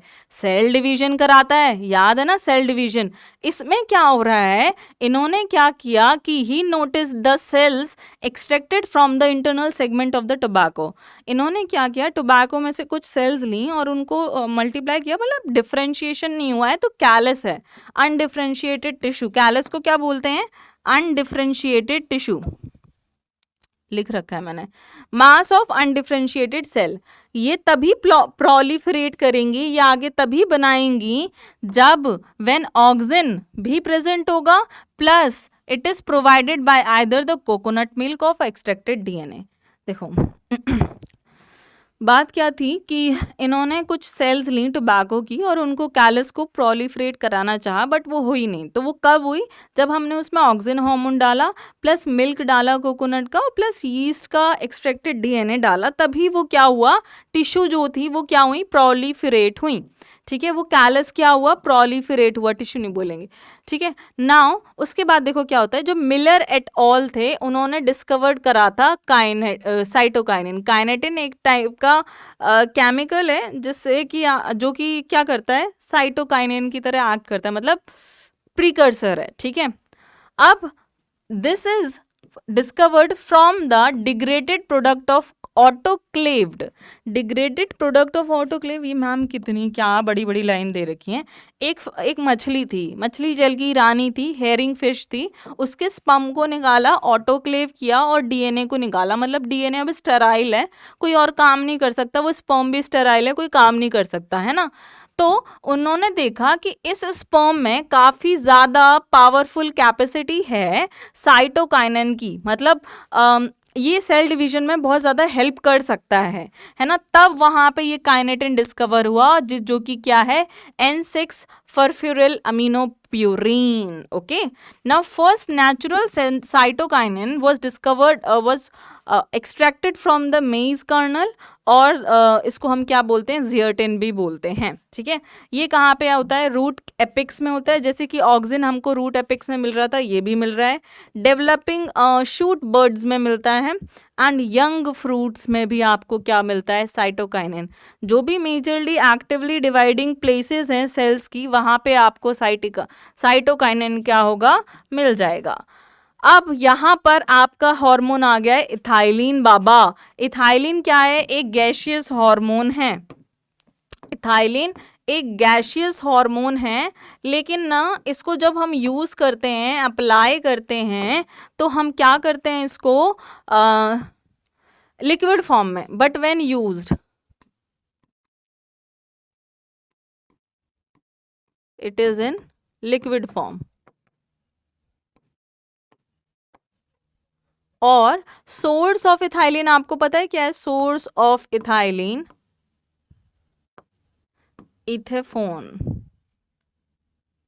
ठीक है, इसकी स्पेलिंग देख लेना, इथेफोन। ओके, सो अब यहाँ पे क्या है, डिस्कवरी क्या है, कजन ने डिस्कवर किया, इफ राइपन मैंगोज, अगर हम पके हुए संतरे को कच्चे बनानास के साथ रखते हैं तो कच्चे बनाना भी कुछ टाइम बाद क्या हो जाते हैं, पक जाते हैं। तो उन्हें लगा कि यार कोई तो हार्मोन है जो पके हुए ऑरेंज में है, जिसने क्या किया, राइपनिंग भी करा दी। मतलब it is a hormone which is found in the ripen fruit and it is used to ripe the fruit. आगे बात समझ। तो पके पेड़ पे पकड़े पिंकू, कुछ कुछ इस टाइप का हो गया है ना। तो ये सिंथेसिस, इसकी सिंथेसिस कहाँ होती है, रूट में, लीफ में, फ्लावर में, फ्रूट में, सीड में। लेकिन मेजरली क्या होती है, ये जो टिश्यू मरने वाली होती हैं और जो फ्रूट पके होते हैं उनमें आपको ये पकड़ा पिंकू इथाइलिन मिलता है। ठीक है, याद हो गई। Ethylene is found in the ripened fruit which is used to ripen the fruit, which is used to ripe the fruit। ठीक है, अब आगे चलते हैं, इसके फिजियोलॉजिकल इफेक्ट्स को देखते हैं। ये कहाँ से आ गया यहाँ,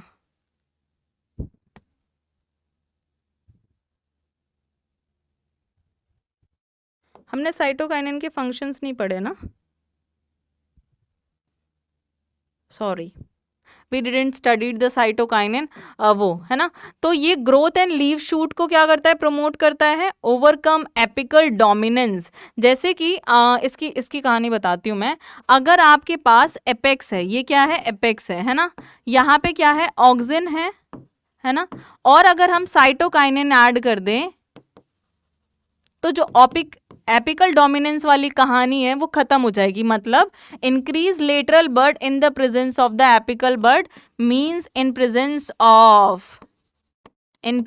ऑफ ऑक्सिन भी ये क्या करेगा, ग्रोथ को प्रमोट करेगा। ओके, अब हम बात कर लेते हैं डिलेड सेनेसेंस। मरने नहीं देता है ये, है ना, सेनेसेंस को डिलेड करता है, प्रमोट सेल डिवीजन। ऑब्वियसली जब ये सेल डिवीजन प्रमोट कर रहा है तो डिले तो करेगा सेनेसेंस को। अब ओवरकम सेनेसेंस, ये तो हम बिल्कुल बोल सकते हैं कि सेनेसेंस को आने नहीं देता है। टिश्यू कल्चर में यूज होता है। अगर ऑक्सिन का कंसंट्रेशन साइटोकाइनिन के बराबर है तो वो कैलस है, मास ऑफ अनडिफरेंशिएटेड टिश्यू है। मतलब उस टिश्यू का डिफरेंशिएट नहीं होगा, वो पर्टिकुलर कोई चीज नहीं बना पाएगी। लेकिन जैसे ही आप ऑक्सिन का कंसंट्रेशन बढ़ाते हैं साइटोकाइनिन से ज्यादा, तो वो क्या करता है, रूट को प्रमोट करता है। अब बताओ, अब आप पूछोगे कि मैम ये जो है ऑक्सिन, ये रूट को ही क्यों प्रमोट करता है? क्योंकि साइटोकाइनिन रूट को प्रमोट करने में हेल्प नहीं करता, वो लीव्स एंड स्टेप को ही करता है। तो साइटोकाइनिन ज्यादा होगा तो शूट का प्रमोट होगा, शूट ग्रोथ क्या होगी, प्रमोट होगी। ये अभी हमने पढ़ लिया था, है ना। इथाइलिन गैशियस हार्मोन है, इथाफोन उसका एक सोर्स है। इथाफोन को आप पानी में मिला के नॉर्मली डाल सकते हो, फ्रूट राइप हो जाएंगे।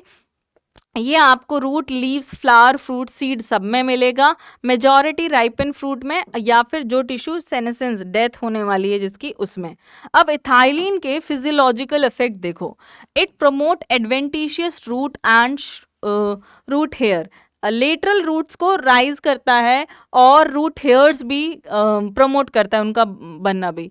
प्रमोट ट्रांसवर्स ग्रोथ, स्टार्टिंग से स्टार्ट करते हैं, एक पेड़ है, नीचे उसकी जड़ है, तो रूट हेयर्स बन रहे हैं, प्लस ट्रांसवर्स ग्रोथ भी हो रही है। ठीक है, उसके बाद लेंथ भी इंक्रीज कर रहा है stem in the aquatic form. चावल की खेती में उसकी जो नीचे की लेंथ होती है वो काफी ज्यादा इंक्रीज होती है, वही चीज है यहाँ पे। और promote transverse growth plus promote senescence, है ना, साइटोकाइनिन का उल्टा, opposite of cytokinin. Okay, break dormancy, है ना, क्या करता है, ब्रेक डोमेंसी को ब्रेक करता है। और जिबरलिन क्या कर रहा था, सीड जर्मिनेशन करा रहा था, बताओ मुझे जरा पता करके। और ये क्या करता है, हाँ, सीड को क्या करेगा, सीड डोमेंसी को ब्रेक करेगा। आप बिल्कुल एक पेड़ जहाँ से स्टार्ट होता है पैदा होना, आप वहाँ से याद करें, सारे फंक्शन इथाइलिन में प्रेजेंट है। सीड डोमेंसी तो सैपलिंग्स आएंगी, सैपलिंग्स आएगी तो रूट आएगी, रूट से रिलेटेड फंक्शन है। फिर ट्रांसवर्स ग्रोथ से रिलेटेड फंक्शन है। फिर इलोंगेशन ऑफ स्टेम से रिलेटेड फंक्शन है।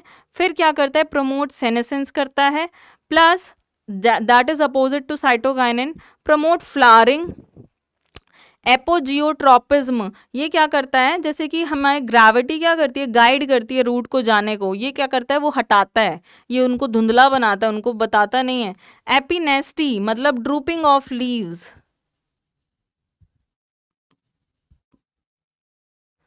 6 एक्सप्रेशन मतलब क्या करता है, फीमेल्स को इंक्रीज कर देता है, फीमेल्स फ्लावर को इंक्रीज करता है in case of cucumber, Cucurbita family में, ठीक है, इसको बोलते हैं। एंड प्रमोट फ्रूट राइपनिंग, ये तो बहुत इंपॉर्टेंट फंक्शन है। Fruit ripening, abscission and thinning को प्रमोट करता है ये, ठीक है, जिसको हम बोल रहे हैं एपिनेस्टी। स्प्राउटिंग और स्टोरेज ऑफ ऑर्गन्स, जैसे कि क्या करते हैं, प्रमोट सेनेसेंस, है ना, ब्रेक डोमेंसी, तो क्या करते हैं हम, राइप जो फ्रूट जो सीड्स होते हैं वो क्या करते हैं, हम उनको क्या कहते हैं, स्प्राउट्स नहीं खाते हैं जो कि काफ़ी न्यूट्रिशियस होते हैं, तो वो कराते हैं। And increase in number of fruits, क्योंकि फीमेल फ्लावर्स को इंक्रीज करते हैं तो नंबर ऑफ फ्रूट्स भी इंक्रीज होते हैं। नाउ नेक्स्ट हमारे पास जो हार्मोन है वो कौन सा है, यहाँ पे इथाइलिन हो गया है। एब्सिसिक एसिड ये एक लास्ट हार्मोन है, ये माइल्ड एसिड है, कैसा है, माइल्ड एसिड। जिब्रेलिक एसिड थोड़ा स्ट्रॉन्ग है, ये काफ़ी माइल्ड है। Mildly acidic growth hormone, functions as generally growth inhibitor. Ethylene कभी कभी इनहिबिटर भी करता है और प्रोमोटर की तरह भी काम करता है, लेकिन एबीए इनहिबिटर की तरह ही काम करता है। आपको ये डॉर्मेंट बर्ड्स एंड सीड में, जो सीड्स में डोमेंसी है, आपको ये हार्मोन वहाँ मिलेगा, इसलिए तो ये ग्रोथ प्रमोट नहीं कर रहा, तभी तो वहाँ पे है ये, ठीक है। Promote abscission of flowers and fruit, सारे नेगेटिव रोल हैं इसके। Induce dormancy, inhibit protein and RNA synthesis, तो इनहिबिट मेटाबॉलिज्म, ठीक है। Inhibit seed germination, enable closure of stomata, तो मतलब avoid transpiration during stress condition. जब भी ऐसा होता है कि डेजर्ट में है या पानी की कमी हो गई है, तो ये वहाँ जाता है और स्टोमेटा को बंद करा देता है, तो ये, इसको हम क्या बोलते हैं, एंटी ट्रांसपेरेंट भी बोलते हैं, ट्रांसपेरेंट को अवॉइड करता है, अवॉइड लॉस ऑफ वाटर, इसीलिए हम इसको क्या बोलते हैं, स्ट्रेस हार्मोन भी बोलते हैं। और आपको ये डोर्मेंसी में आप यूज करता है क्योंकि दैट इंड्यूस डोर्मेंसी। तो ये थे सारे हार्मोन से रिलेटेड बातें। अब seed dormancy, seed germination and ये वाला टॉपिक यहाँ पे नहीं है, ठीक है, यहीं तक हमें इस चैप्टर में चीज़ें पढ़नी हैं, तो एनसीईआरटी या फिर नीट सिलेबस के अकॉर्डिंग, तो अपना ये चैप्टर होता है कंप्लीट।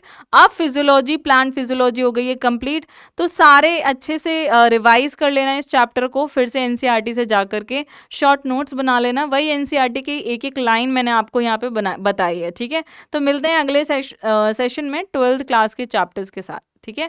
Thank you everyone.